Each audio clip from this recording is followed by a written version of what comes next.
Over 3,000 events and only 40 treatable injuries. Well, you might not think the next sport is statistically safer than soccer and most other youth sports when you hear the name youth cage fighting, but it is.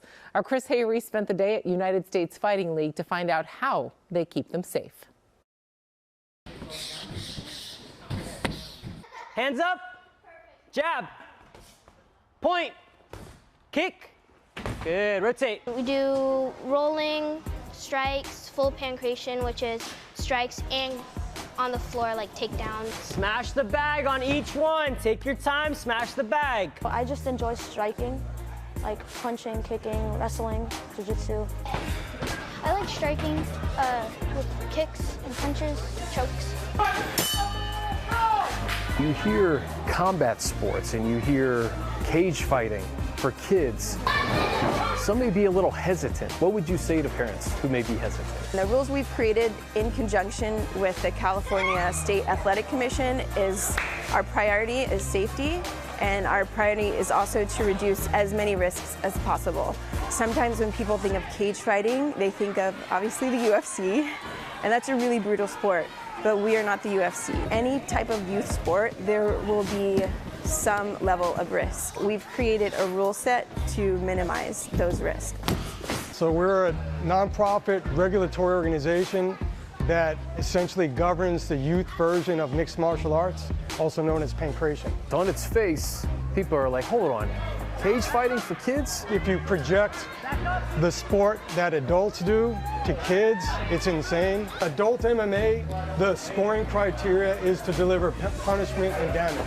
So we changed the whole focus is to employ technique. Step and hook. It teaches you how to be fast and make the right decisions and to have a good mental game. It teaches me discipline. My coach helped me a lot with that. Yeah, it helps with school, more focus. Yeah? Yeah. More focus in school? Yeah, because I always have to be focused here. So yeah, helps me be more focused. I think it's one of the best sports that there can be. I hope I get into MMA. That's the goal. You want to do this for a lot more years? Till the day I die. Bridge, push, scoot.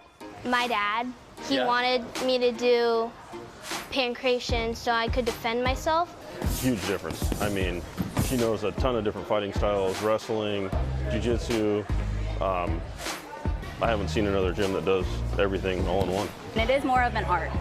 It's not as much like inflicting pain. It's not so much about the result, it's about how you got to that result and are you displaying the proper technique. Every time they deliver a successful technique, they get points. So you have to have a lot of self-control.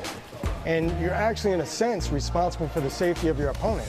So it creates mental skills and emotional skills and empathy. They think a lot differently, they act more confidently, and a lot more very respectful just to people in general, so it's been great. I want people to really understand who these kids are and not label them as bullies. You know, these kids, most of them are honor students, but they can fight. If you can do a sport like this, what else do you have to prove? You don't need to be a bully. It's very beneficial.